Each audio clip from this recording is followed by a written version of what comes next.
Hello everybody, I just want to do a quick video and a quick update. A lot of you have sent me emails and private messages, and I promise you I will get around to responding to them. I'm just very busy at the moment. The interest in the book is phenomenal. I'm like literally on the radio somewhere every night a week doing interviews, so I'm delighted about that. I'm just very busy with some other things, regular home and life kind of things, but I promise I will get round to answering your emails. But there was just one comment there that, well, it wasn't a comment, it was a message somebody sent me, and I just want to quickly respond to this one. It's something that everyone notices when they've ever been in a long-term period with a psychopath, is how they can quickly change states like that.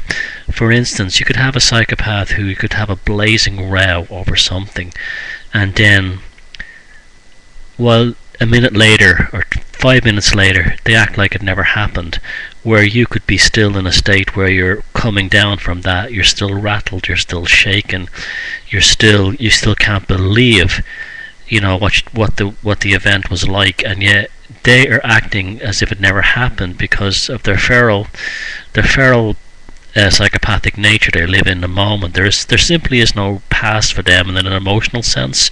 There really only is in terms of predatory memory and in terms of holding grudges, but or else using events from the past that would be very useful for them.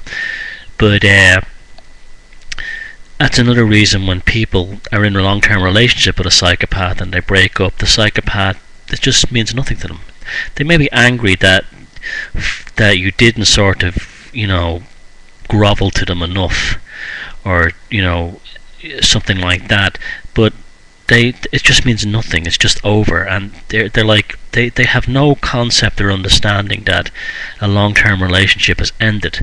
To them, it's just like they switch the channels on a TV, and this is what I think makes most people realize initially that they were dealing with a psychopath, because it just doesn't seem right to them that they could just end something so quickly. And that's because, again, they don't have that inner emotional world that most people, that like 96% of people have, where emotions take time to build up and fade out.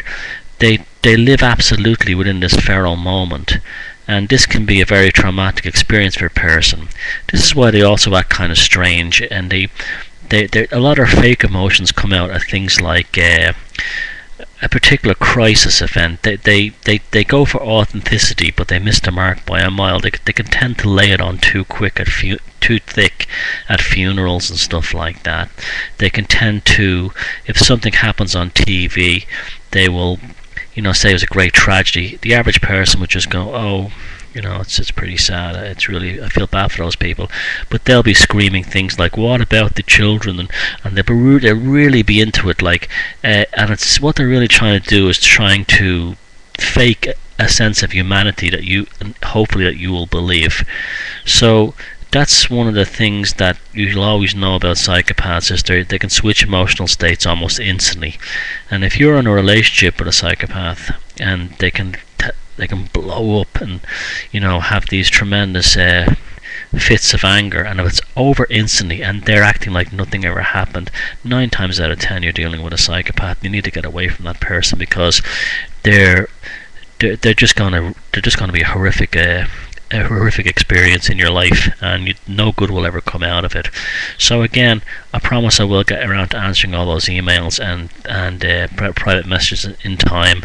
So please be patient and bear with me, and thanks again for all your support and everything. You're absolutely wonderful out there, and look after yourselves, and thank you again very much. Bye.